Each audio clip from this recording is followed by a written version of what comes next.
Bismillahirrahmanirrahim.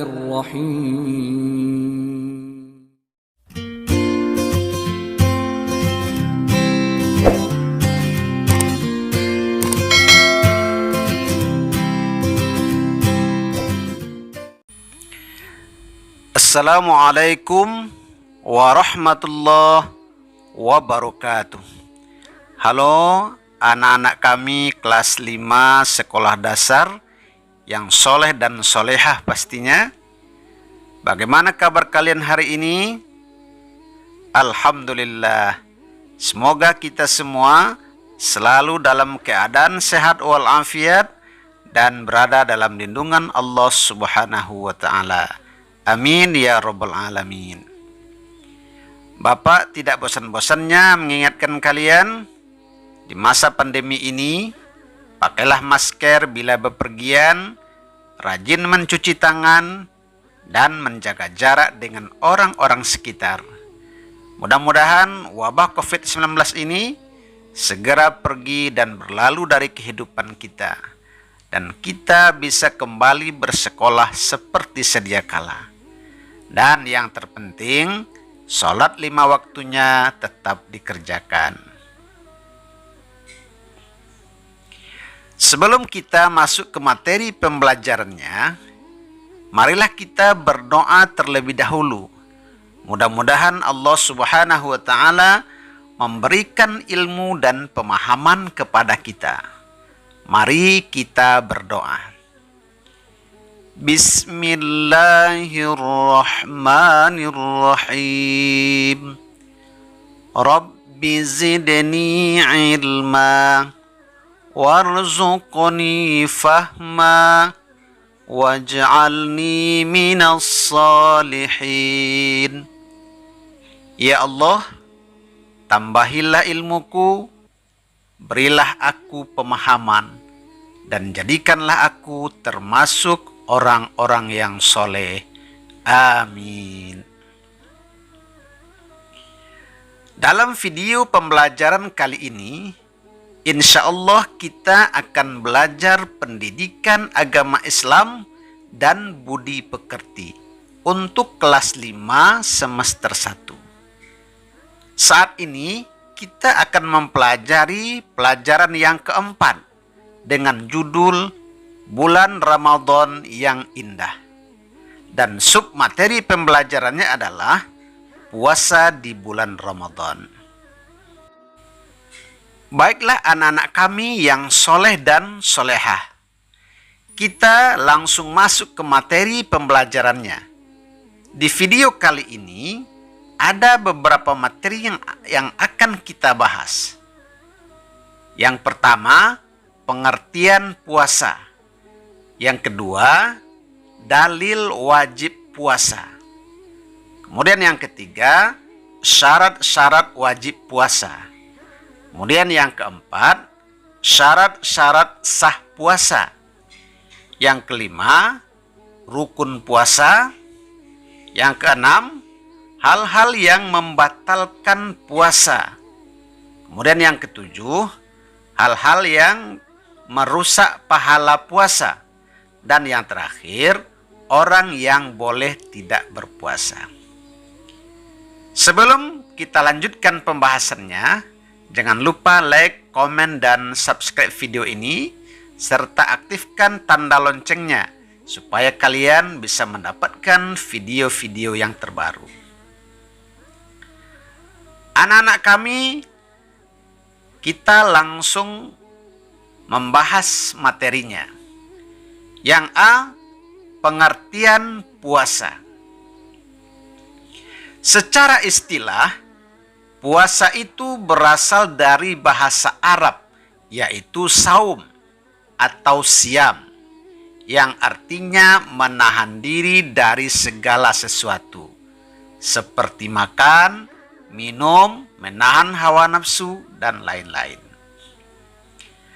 Adapun pengertian puasa secara istilah yang dimaksud oleh Islam adalah menahan diri dari segala sesuatu yang dapat membatalkan puasa sejak terbit fajar sampai terbenam matahari, dengan niat dan beberapa syarat tertentu.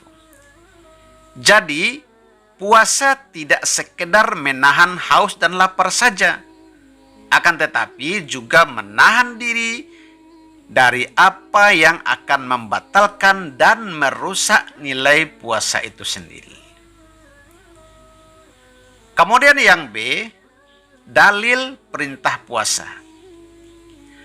Dalam Al-Quran surat Al-Baqarah ayat 183, Allah Subhanahu wa Ta'ala berfirman, Bismillahirrahmanirrahim. Ya ayyuhalladzina amanu kutiba alaikumus siyam kama kutiba alal ladzina min qablikum la'allakum tattaqun. Artinya, hai orang-orang yang beriman, diwajibkan atas kamu berpuasa sebagaimana puasa itu diwajibkan atas orang-orang sebelum kamu, agar kamu bertakwa. Dalam ayat ini, Allah Subhanahu wa Ta'ala memanggil orang-orang yang beriman untuk melaksanakan ibadah puasa. Kemudian Allah Subhanahu wa Ta'ala juga sudah menjanjikan untuk orang-orang yang berpuasa dengan baik dan benar akan mendapatkan predikat orang-orang yang bertakwa. Apa itu takwa? Takwa adalah melaksanakan semua perintah Allah dan menghindari semua larangannya. Orang yang bertakwa hidupnya akan tentram dan bahagia. Kemudian di akhirat kelak akan memperoleh taman surga yang sangat indah dan bahagia selama-lamanya. Siapa yang mau mendapatkan predikat takwa itu, tentunya harus memahami dan mengikuti semua perintah Allah Subhanahu wa Ta'ala. Salah satunya dengan melaksanakan puasa Ramadan dengan baik dan benar. Anak-anak kami yang soleh dan solehah. Kemudian yang C, syarat-syarat wajib puasa. Apa itu syarat wajib? Syarat wajib itu adalah hal-hal yang mewajibkan seseorang untuk melaksanakan suatu ibadah. Jadi kalau seseorang itu sudah memenuhi syarat-syarat wajib, maka dia sudah wajib baginya untuk melaksanakan ibadah puasa. Apa saja syarat-syaratnya? Yang pertama, tentu dia harus orang Islam. Kalau bukan Islam, maka tidak wajib baginya melaksanakan ibadah puasa Ramadan. Kemudian yang kedua, dia juga harus berakal sehat, tidak gila. Kalau gila berarti dia tidak wajib untuk melaksanakan ibadah puasa karena akalnya tidak sehat. Kemudian yang ketiga, dia harus balik. Kalau belum balik, berarti dia belum wajib untuk berpuasa. Kemudian yang keempat, untuk syarat wajibnya adalah harus kuat atau mampu berpuasa. Jadi kalau sudah tua, lemah atau sakit-sakitan, maka tidak wajib baginya untuk berpuasa. Nah, anak-anak kami yang soleh dan solehah, ini adalah syarat-syarat wajib puasa. Jadi kalau kalian sudah memenuhi 4 syarat ini, berarti kalian sudah wajib untuk melaksanakan ibadah puasa Ramadan. Kemudian yang D, syarat-syarat sah puasa. Nah, anak-anak kami yang soleh dan solehah, jika seseorang sudah wajib berpuasa atau sudah memenuhi syarat wajib puasa, maka selanjutnya ia harus memenuhi syarat sahnya puasa. Syarat sah puasa ini adalah hal-hal atau syarat-syarat yang menjadikan puasa itu sah atau diterima. Jadi sayang sekali kalau sudah berpuasa tetapi puasanya tidak sah. Nah, berikut ini adalah syarat-syarat sahnya puasa. Yang pertama tentunya dia harus seorang muslim atau beragama Islam. Kalau misalnya ketika berpuasa, ia beragama Islam, kemudian dia berpindah agama ke agama lain, berarti puasanya tidak sah. Yang kedua, berakal sehat. Orang yang tidak berakal atau gila, atau orang yang dalam keadaan mabuk, maka tidak sah puasanya. Kemudian yang ketiga, mumayyiz. Apa itu mumayyiz? Mumayyiz itu berarti sudah bisa membedakan mana yang baik dan mana yang buruk, mana yang benar dan mana yang salah. Kemudian yang keempat, kalau seorang perempuan harus suci dari haid dan nifas. Haid dan nifas ini adalah darah yang dikeluarkan oleh perempuan. Jadi ibu-ibu atau perempuan yang haid atau yang mengeluarkan darah nifas, dia tidak wajib untuk melaksanakan puasa Ramadan. Dan jika berpuasa juga, maka puasanya tidak sah. Nah, kemudian syarat yang terakhir adalah harus dalam waktunya. Kalau kita berpuasa tidak dalam waktunya, berarti tidak sah puasa kita. Kapan waktunya? Yaitu pada bulan Ramadan, mulai dari sejak terbit fajar sampai terbenam matahari atau azan maghrib.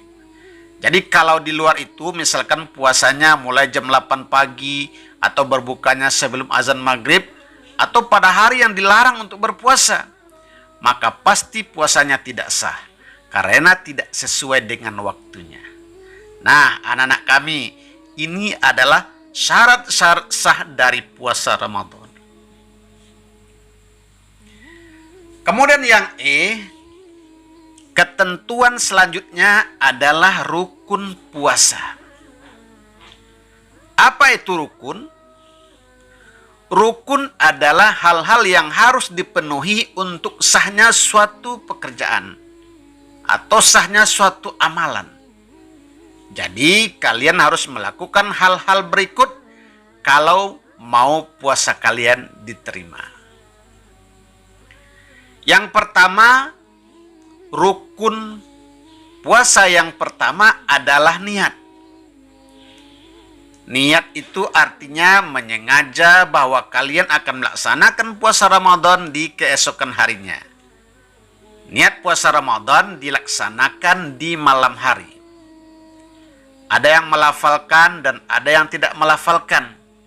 Biasanya dengan bunyi nawaitu sauma ghadin an adain fardi syahri Ramadan hazihi sanah lillahi ta'ala. Jadi niat ini dilafalkan di malam hari atau diniatkan disengajakan malam harinya bahwa besok akan melaksanakan puasa Ramadan. Kemudian rukun yang kedua adalah kalian harus menahan diri dari segala yang dapat membatalkan puasa sejak terbit fajar sampai terbenam matahari. Anak-anak kami yang soleh dan solehah.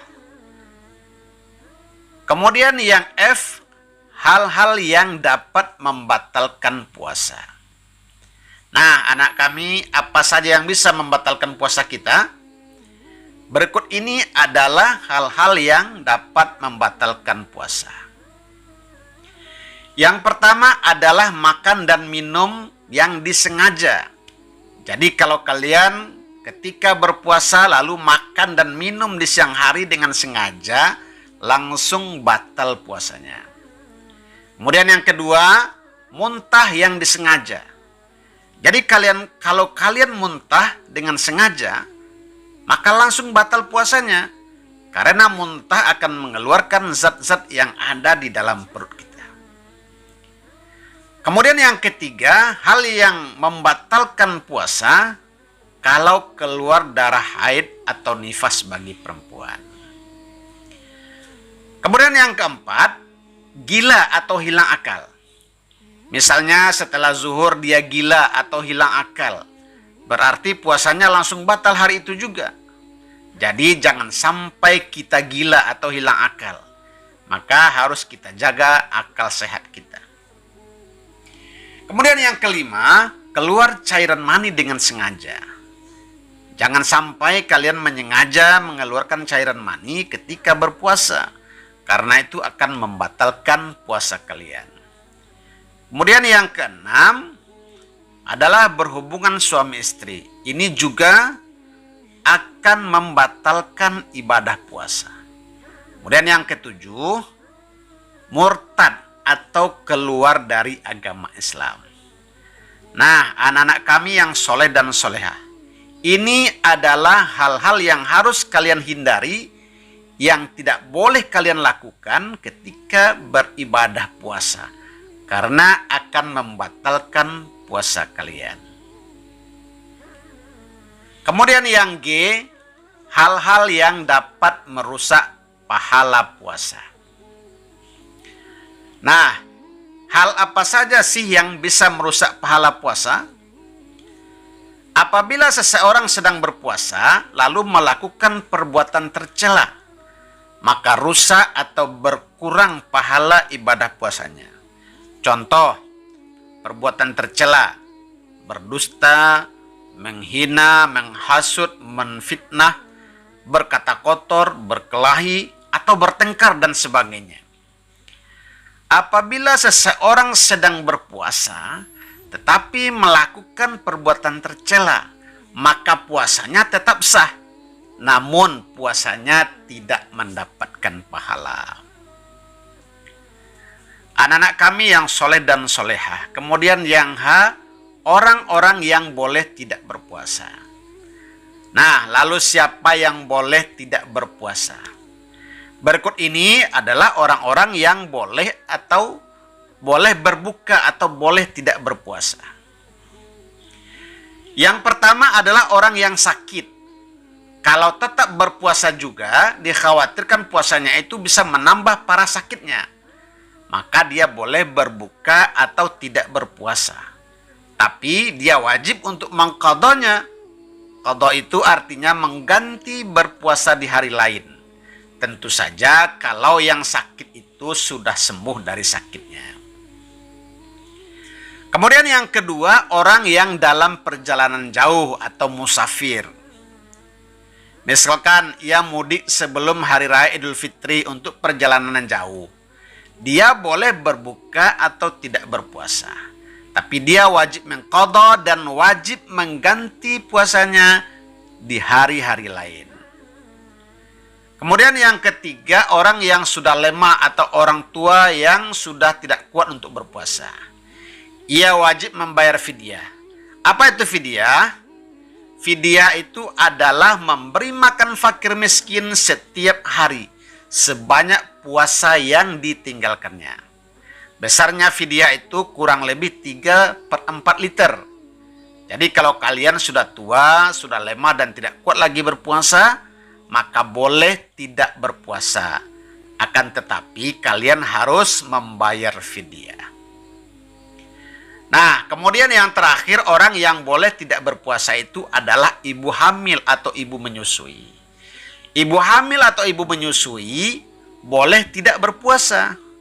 Tapi dia ada yang mengatakan wajib qadha, ada yang mengatakan wajib fidyah.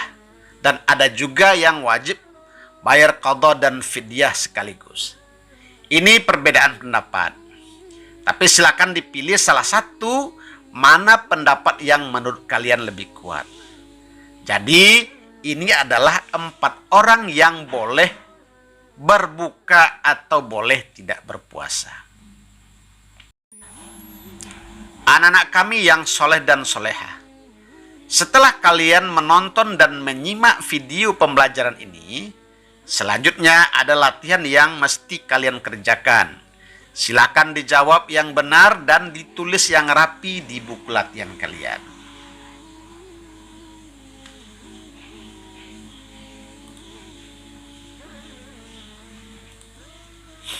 Soal yang pertama, jelaskan pengertian puasa menurut istilah. Soal nomor 2, mengapa kita harus berpuasa? Kemudian yang ketiga, tuliskan niat puasa. Yang keempat, tuliskan rukun puasa. Kemudian yang kelima, tuliskan hal-hal yang dapat merusak pahala puasa. Demikian yang dapat Bapak sampaikan. Bagi kalian yang belum subscribe video ini, silahkan subscribe dulu, kemudian like, komen, dan bagikan di akun kalian. Mudah-mudahan channel ini makin berkembang dan bermanfaat untuk orang lain. Bapak ucapkan terima kasih bagi kalian yang sudah subscribe. Mudah-mudahan dibalasi oleh Allah dengan pahala yang berlipat ganda. Demikian saja. Billahi taufiq wal hidayah. Wassalamualaikum warahmatullahi wabarakatuh.